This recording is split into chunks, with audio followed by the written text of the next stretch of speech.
जी हाँ दोस्तों, मैं सुजीत कुमार निषाद, आप सभी को नमस्कार, गुड मॉर्निंग। जी हाँ दोस्तों, हम लोग पढ़ रहे हैं सीटेट में मैथ का शिक्षण पढ़ रहे हैं। मैथ का सवाल नहीं पढ़ रहे हैं, हम लोग शिक्षण पढ़ रहे हैं, गणित का शिक्षण सीटेट के लिए। तो देखो, हमने कुछ थ्योरी लिए हैं, थ्योरी पढ़ाएंगे और हर थ्योरी पे एक दो सवाल करते जाएंगे, तो थ्योरी भी समझ में आ जाएगी और किस तरह सवाल हल होता है थ्योरी वह भी समझ में। मैथ के शिक्षण पढ़ा रहे हैं, गणित के शिक्षण थ्योरी पढ़ाएंगे और उस पर एक दो सवाल देखते जाएंगे। और सवाल मैं वही रखा हूँ जो 2022 और 21 में ऑनलाइन पेपर में हुए हैं। जो ऑनलाइन पेपर में हुए हैं वही सवाल हमने रखे हैं। थ्योरी देखते हैं क्या है। सोच इंग्लिश में कहते हैं थॉट। सोच दो प्रकार का होता है, एक होता है अभिसारी, एक होता है अपसारी। अभिसारी के कहते हैं कन्वर्जेंट और अपसारी कहते हैं डाइवर्जेंट। तो देखो, डाइवर्जेंट क्या होता है। डाइवर्जेंट मतलब है विचारों को खुला रखना, विचारों को फैलाना। अपसारी मतलब होता है विचारों को फैलाना, विचारों को फैलाना। जैसे टार्च देखें, टार्च को बाढ़ते हैं तो वो फोकस लाइट कैसे जाती है, इस तरह टार्च बारेंगे इस तरह जाएगी। मतलब विचारों को फैलाना होता है, मतलब विचारों को क्या होता है, फैलाना, मतलब खुला होता है। और अपसारी क्या होता है, अपसारी मतलब विचार को एक सीधा चलना, विचारों को क्या चलना, सीधा। जैसे लेजर लाइट बाढ़ते हैं तो सीधा जाता है, कैसे जाता है, सीधा। और टार्च बाढ़ते हैं तो प्रकाश को क्या होता है, फैलता है। तो अपसारी माने फैलाना, खोलना। और अभिसारी मतलब सीधा। जैसे बताए ना, लेजर लाइट बाढ़ते हैं तो फोकस कैसे जाती है, सीधा। तो टार्च मतलब इसमें एक सीधा जाएगी, विचार कैसे जाएंगे, सीधा। विचार कैसे जाते हैं, सीधा। और इसमें कैसे होते हैं, खुला, फैलाना, ओपन करना। ये क्लोज्ड होता है। और ये अभिसारी को मतलब इसमें अभिसारी मतलब कन्वर्जेंट, इसको कहेंगे बंद अंत वाले प्रश्न। इसका मतलब क्या होता है, बंद अंत वाले, closed ended question, closed ended question. और अपसारी का मतलब होता है खुला अंत वाला प्रश्न, मतलब खुला, open ended question, open ended question. तो देखो, बंद अंत वाले प्रश्न क्या होते हैं, ऐसे प्रश्नों का उत्तर केवल एक प्रकार से दिया जा सकता है। जो बंद अंत वाले प्रश्न होते हैं, ऐसे प्रश्नों का उत्तर केवल एक प्रकार से दे सकते हैं। और अपसारी जो होते हैं, खुला अंत वाला प्रश्न जो होता है, ऐसे प्रश्नों का उत्तर एक से अधिक प्रकार से दिया जा सकता है। ऐसे प्रश्नों का उत्तर कैसे दिया जाता है, एक से अधिक प्रकार। अभी बताएंगे, पहले पढ़ लेते हैं थ्योरी, अभी एग्जाम्पल दे रहा हूँ। ऐसे प्रश्न फैक्ट पर आधारित होते हैं। ऐसे प्रश्न किस पर होते हैं, फैक्ट पर आधारित होते हैं। और ऐसे प्रश्न आइडियाज पर आधारित होते हैं। आइडियाज मतलब विचार, तर्क, या विचार पर आधारित होते हैं और तर्क पर आधारित होते हैं। ठीक, ऐसे प्रश्नों का उत्तर निश्चित एवं स्पष्ट होता है। ऐसे प्रश्न मतलब अभिसारी वाले में ऐसे प्रश्नों का उत्तर कैसे होता है, निश्चित एवं स्पष्ट होता है। और इनमें होता है अपसारी वाले में ऐसे प्रश्नों का उत्तर अनिश्चित एवं अस्पष्ट होता है। ये उत्तर सरल रखते हैं। अभिसारी के उत्तर कैसे रखते हैं, सरल रखते हैं, मतलब बंद अंत वाला। और ये होता है उत्तर असंभव से लगते हैं। तो देखो समझो, मतलब ऐसे प्रश्नों का उत्तर केवल एक प्रकार से दिया जा सकता है। कितने प्रकार से दिया जा सकता है, एक। मतलब बंद अंत वाले प्रश्न में ऐसे प्रश्नों का उत्तर केवल एक प्रकार से दिया जा सकता है। और खुला अंत वाले प्रश्न में ऐसे प्रश्नों का उत्तर एक से अधिक प्रकार से दिया जा सकता है। ऐसे प्रश्न फैक्ट पर आधारित होते हैं। कैसे आधारित होते हैं, फैक्ट। जैसे देखो, 3 और 5 में क्या जोड़ेंगे, कितना आ जाएगा, 8। मतलब 3 और 5 जोड़ दिए, 8 हो गया। अब इससे ज़्यादा कुछ नहीं होगा। मतलब 3 और 5 की जोड़ेंगे, कितना आएगा, 8। ये फैक्ट है। 3 और 5 जोड़ेंगे, कितना आएगा, 8। ये फैक्ट है, इससे ज़्यादा कुछ नहीं। और ऐसे प्रश्न निश्चित या निश्चित है, 3 और 5 जोड़ेंगे, कितना आएगा, 8 ही आएगा। ठीक। और इनमें देखो, ऐसे प्रश्न आइडियाज पर आधारित, मतलब कोई दो संख्या लीजिए। अब इनमें देखिए, इनमें क्या होते हैं, ऐसी कोई दो संख्या लीजिए जिसका योग कितना है, 8। तो इसको कई प्रकार से बता सकते हैं। जैसे 1 और 7 जोड़ेंगे कितना हो गया 8। एक प्रकार इनमें 5 और 3 और 5 जोड़ेंगे कितना आएगा 8। ये फैक्ट है। 3 और 5 जोड़ेंगे कितना आएगा 8। तो ये कौन प्रश्न है, ये बंद अंत वाला। ऐसे प्रश्नों को उत्तर एक प्रकार से दिए जाते, ये ऐसे दे 5 और 3 जोड़े कितना है 8, एक कई प्रकार से दे सकता है। लेकिन ऐसे प्रश्नों को उत्तर एक से अधिक प्रकार से दिए जा सकते हैं। मतलब कोई दो संख्या लीजिए जिसका योग 8 है, 1 और 7 लेंगे 8 हो जाएगा, 2 और 6 लेंगे तो कितना हो जाएगा 8 हो जाएगा। मतलब 3 और 5 लेंगे तो कितना हो जाएगा 8 हो जाएगा, 4 और 4 लेंगे कितना हो जाएगा 8। मतलब ऐसे प्रश्नों को उत्तर कितने प्रकार दे सकते हैं हम, अनेक प्रकार दे सकते हैं। यह किस पर आधारित होता है, आइडियाज मतलब विचार और तर्क पर आधारित होता है। ऐसे प्रश्नों का उत्तर अनिश्चित एवं अस्पष्ट होता है, मतलब निश्चित नहीं भी होता है और अस्पष्ट से लगते हैं, ठीक। और ऐसे प्रश्नों का उत्तर निश्चित एवं स्पष्ट होता है। जिसे अगर पूछा जाए कि महात्मा गांधी का जन्म कब हुआ, तो आप बताएंगे 2 अक्टूबर। या एक ऐसे प्रश्न का उत्तर क्या है, निश्चित है और स्पष्ट है। जैसे महात्मा गांधी पूछे महात्मा गांधी का जन्म कब हुआ, तो आप 2 अक्टूबर बताएंगे। ये आपका निश्चित हुआ और स्पष्ट है। ये कौन प्रश्न हो जाएगा, बंद अंत वाला। और जैसे पूछा जाए कि कोई दो संख्या बताइए जिसका योग कितना हो जाएगा, मतलब अनिश्चित जिसका लगे, अभी प्रश्न बताएंगे तो समझ में आपको आएगा। उत्तर कैसे लगते हैं, सरल लगते हैं। उत्तर कैसे, असंभव से लगते हैं। प्रश्न देखो समझ में आएगा। प्रश्न है, यह प्रीवियस ईयर है, ऑनलाइन प्रश्न पूछा गया है। गणित के कक्षा में अध्यापक ने निम्नलिखित प्रश्न पूछे, मतलब कक्षा में गणित के अध्यापक प्रश्न पूछे। 4 प्रश्न पूछे हैं और 4 ऑप्शन है। इन चारों ऑप्शन में कौन सही होगा। तो पहले प्रश्न क्या पूछे हैं, 2 संख्याएं ज्ञात कीजिए जिनका योग 8 हो। तो 2 संख्या लीजिए जिनका योग क्या है 8 है। तो देखो 1 7 जोड़ेंगे 8 आएगा, 2 4। तो यह आपका कौन प्रश्न हो जाएगा, यह खुला अंत वाला प्रश्न हो जाएगा। कैसे प्रश्न हो गए, खुला। देखो कई बार 2 संख्याएं ज्ञात कीजिए जिनका योग 8 है। तो 2 संख्याएं कई कितने प्रकार ले सकते हैं, कितने अनेक प्रकार ले सकते हैं। तो ऐसे प्रश्नों का उत्तर कितना होगा, अनेक। ये आपका खुला वाला प्रश्न हो गया। कौन हो गया, खुला अंत वाला प्रश्न। ये आपका खुला अंत वाला प्रश्न है। अगला ऑप्शन देखते हैं, उस त्रिभुज को खींचिए जिसका परिमाप 50 सेंटीमीटर। मतलब त्रिभुज खींचना है जिसका परिमाप कितना हो 50। तो देखो त्रिभुज वह होता है परिमाप, मतलब जिसकी तीनों भुजाओं का योग बराबर है। तो 50, एक का देखो 50। तो ये त्रिभुज है, त्रिभुज में हम इसको 15 ले सकते हैं, इसको 15 15 15 30 बचा 20, ये ले सकते हैं 20। 15 15 30 20 50, परिमाप कितना हो गया 50 एक प्रकार। और देखो 1 का 14, 1 का 14, 14 14 28, 1 का 22 कर दे रहा हूँ। तो कितना हो जाएगा 14 14 28 2 30 50, यह भी हो गया। तो यह आपका कौन हो गया, खुला अंत वाला प्रश्न हो गया। कौन प्रश्न हो गया, खुला अंत वाला प्रश्न है।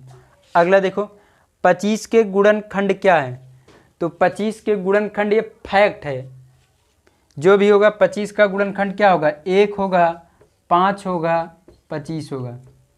मतलब गुणनखंड वह होता है कि 25 से गुणनखंड क्या है, 25 के गुणनखंड क्या है। तो गुणनखंड वही होगा जो 25 को काट दे।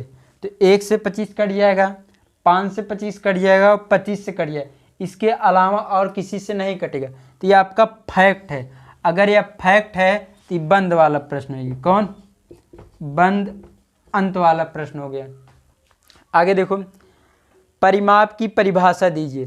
तो जो परिभाषा चाहे जिस चीज़ को होता है वह फैक्ट होता है। आप जिसका भी परिभाषा देंगे वह फैक्ट होता है, निश्चित होता है। तो यह आपका क्या हो जाएगा, बंद अंत वाला प्रश्न हो जाएगा। कौन हो जाएगा, बंद अंत वाला प्रश्न। ऑप्शन देखो, ए व बी मुक्त सिरे वाला प्रश्न है और ए सी व डी बंद अंत। तो मुक्त माने खुला है, ए बी खुला है, सी डी बंद, यानी पहला ऑप्शन सही है। दूसरा देखो, ए व सी मुक्त सिरे वाले प्रश्न है। ए तो खुला है, सी बंद, यानी गलत है। बी वाला देखो, ए बी व सी बंद सिरे वाले प्रश्न है और सी व डी मुक्त सिरे वाले प्रश्न है। ए बी सी तो बंद, ए भी खुला है, बी, यह भी ऑप्शन गलत है, यह भी ऑप्शन गलत हो गया। ठीक, आपको समझ में आया होगा।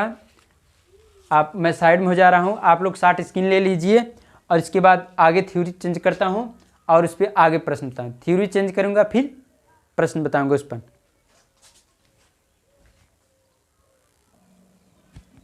हाँ, आगे की ओर अगला थ्योरी देखते हैं। सममित रेखा, लाइन ऑफ सिमेट्री। पहले सममित समझो क्या है। सममित, सममित क्या है? सममित का विचार हमारे मन में तब उठता है जब हम एक आकृति को ठीक वैसे ही दिखने वाली अन्य आकृतियों को देखते हैं।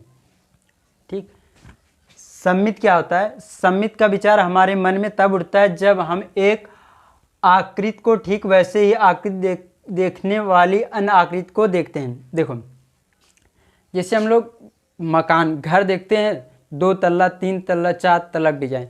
अगर मान लेते हैं ये 2 तल्ला की डिजाइन है सामने मकान महल में, तो नीचे 1 तल्ला की जैसे ये डिजाइन बनी है,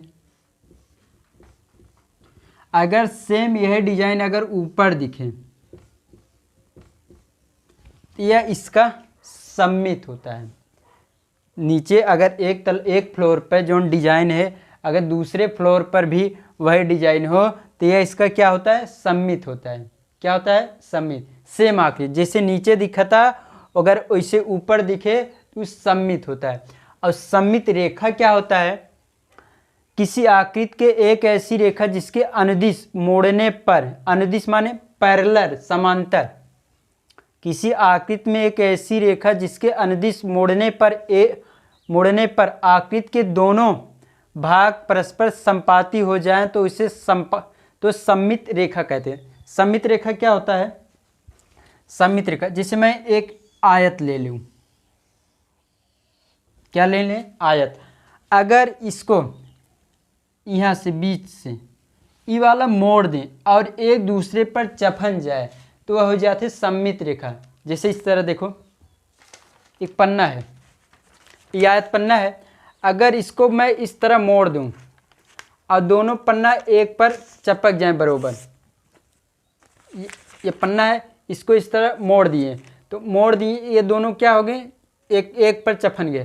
तो सेम इस तरह जैसे है, सेम इस तरह हो गया तो सममित रेखा हो गया। अगर इसी में देखो, अगर मैं यहाँ से इसे छेद कर दे रहा हूँ, क्या कर दिए? छेद। तो यह छेद इस भाग पर जैसे है, इस वाले भाग पर छेद वैसे, तो दोनों छेद बराबर है, यह सममित रेखा हो गए। और चाहे इस तरह फोल्ड कर दीजिए, मोड़ दीजिए, चाहे इस तरह मोड़ेंगे आयत में,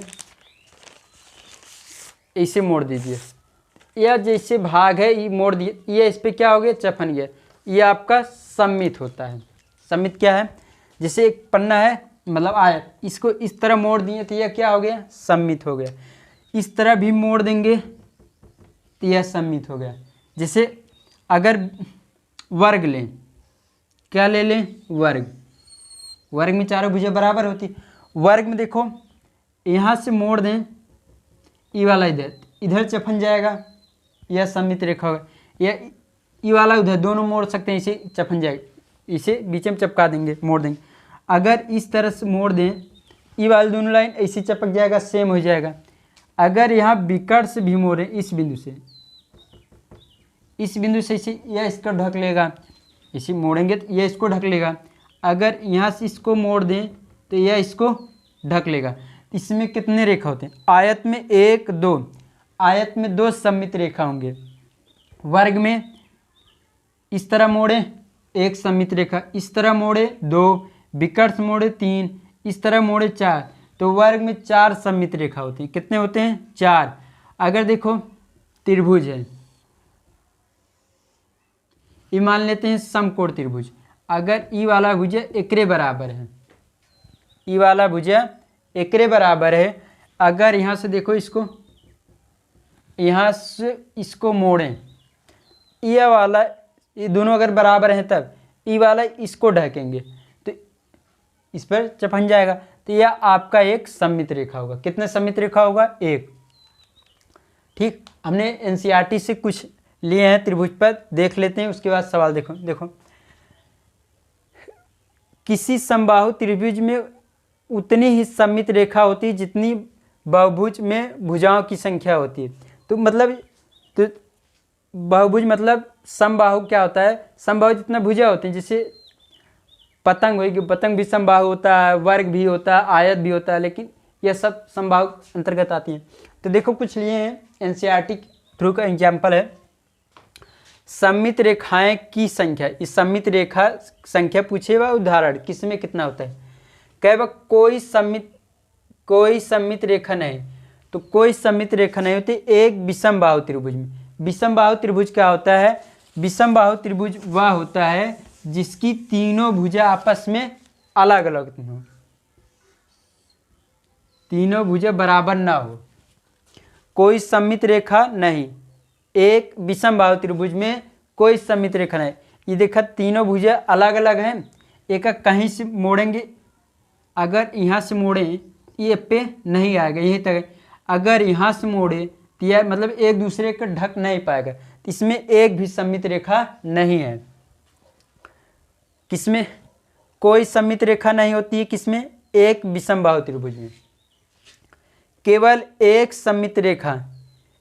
एक सममित रेखा किसमें होती है? एक समद्विबाहु त्रिभुज। समद्विबाहु त्रिभुज क्या होता है? जिसकी दो भुजा आपस में बराबर हो उसे समद्विबाहु। ई वाला भुजा एक रेखा, दो भुजा आपस में बराबर हो उनमें एक सममित रेखा। कैसे? यहाँ से इसको फोल्ड करिए, मोड़ेंगे, ई वाला भाग यहाँ जाके चपक जाएगा, यह आपका एक सममित रेखा होगा। तीन सममित रेखा। तीन सममित रेखा किसमें होते हैं? एक समबाहु त्रिभुज में। समबाहु त्रिभुज क्या होता है? समबाहु त्रिभुज वह होता है जिसकी तीनों भुजाएं आपस में क्या हो? बराबर हो।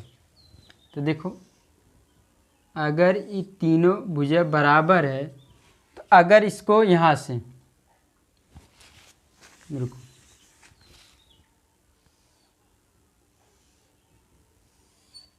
इस समबाहु त्रिभुज है, अगर इसको यहाँ से मोड़े, फोल्ड करें, ई वाला भाग यहाँ चपक जाएगा, एक सममित होगी। अगर यहाँ से मोड़े, ई वाला भाग यहाँ जाके चपक जाएगा, दो, और इसको यहाँ से मोड़ देंगे, ई वाला भाग यहाँ। तीन सममित रेखा किसमें होती है? एक समबाहु त्रिभुज में। दो सममित रेखा किसमें होती है? एक आयत और एक समचतुर्भुज। तो आयत में कितने होते हैं सममित? अभी बताए थे, यह आयत है। आयत क्या होती है? जिसकी भुजा आमने सामने के बराबर, ई भुजा एक बराबर, ई भुजा, इसे आयत कहते हैं। यहाँ से देखो मोड़ेंगे, ई वाला यहाँ आ जाएगा, एक सममित रेखा। इसको यहाँ मोड़ देंगे तो यह आ जाएगा, तो दो सममित रेखा। आयत में कितने होते हैं? दो सममित रेखा। और समचतुर्भुज में, तो समचतुर्भुज आयत के अंदर आता है, तो यह भी होगा। चार सममित रेखा किसमें होते हैं? वर्ग में। यह वर्ग है जिसकी चारों भुजाएं बराबर हो, उसे क्या कहते हैं? वर्ग। वर्ग में कितने सममित रेखाएं होती हैं? चार। देखो इस तरह मोड़ेंगे तो एक, इस तरह मोड़ेंगे तो दो, विकर्ण से मोड़ेंगे तीन, इस विकर्ण में चार। वर्ग में कितने सममित रेखाएं होते हैं? चार। अनेक सममित रेखाएं। अनेक सममित रेखाएं किसमें होते हैं? वृत्त में होते हैं। वृत्त में कितने होते हैं? अनेक सममित रेखाएं। देखो यह वृत्त है, इस बिंदु वृत्त में कहीं से मोड़ेंगे ढक लेगा, यहाँ से मोड़ेंगे, ई वाला भाग इसको ढक लेगा, एक सममित रेखा। यहाँ से मोड़ेंगे तो ई वाला भाग इसको ढक लेगा, दो। या इस तरह मोड़ेंगे तो ऊपर वाला भाग इसको ढक लेगा, ये वाला उसको ढक लेगा। यहाँ से मोड़ेंगे यहाँ, तो वृत्त में कहीं से भी हम मोड़ेंगे तो वृत्त में अनेक सममित रेखा होती हैं। वृत्त में कितने होते हैं? अनेक सममित रेखा होती हैं। अब सवाल देखते हैं, सवाल 2-3 देखेंगे, आपको दिमाग एकदम कंसेप्ट क्लियर हो जाएगा कैसे प्रश्न बनता है। देखो सवाल है 2022 में पूछा था, निम्नलिखित अक्षरों के किस समूह में क्षैतिज और ऊर्ध्वाधर। क्षैतिज क्या होता है? ये रेखा जो पट्ट रेखा होता है उसे क्षैतिज कहते हैं। ऊर्ध्वाधर मतलब क्षैतिज के हॉरिजेंटल कहते हैं, ऊर्ध्वाधर को वर्टिकल कहते हैं। ऊर्ध्वाधर मतलब सीधे वाला, ई वाला सीधा रेखा ऊर्ध्वाधर होता है, और ये क्षैतिज पट्ट वाली एक कहते हैं हॉरिजेंटल, और ऊर्ध्वाधर कहते हैं वर्टिकल। तो कई बार प्रश्न है, निम्नलिखित अक्षरों के किस समूह में क्षैतिज और ऊर्ध्वाधर दोनों प्रकार के सममित रेखाएं, मतलब इस तरह भी देखने पर सेम होना चाहिए और इस तरह देखने पर कौन सममित बनाता है? सममित मतलब सेम हो। सी, अगर टी को देखो, टी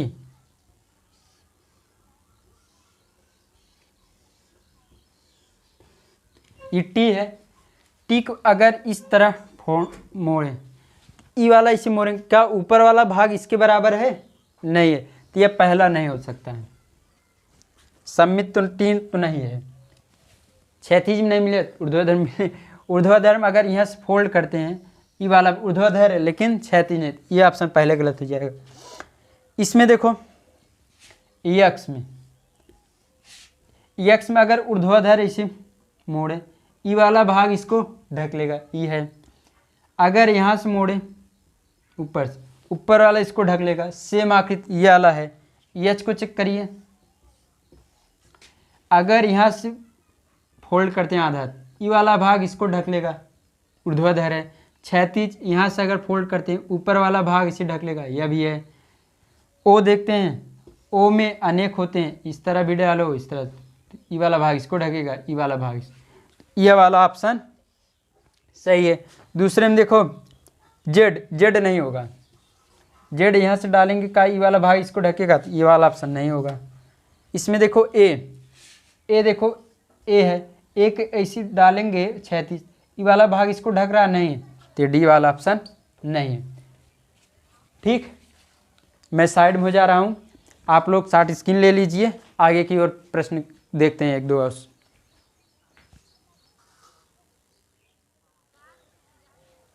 देखो अगला प्रश्न है, अगला प्रश्न पूछा है 2022 में, निम्नलिखित में से किस त्रिभुज में कोई सममित रेखा नहीं होती?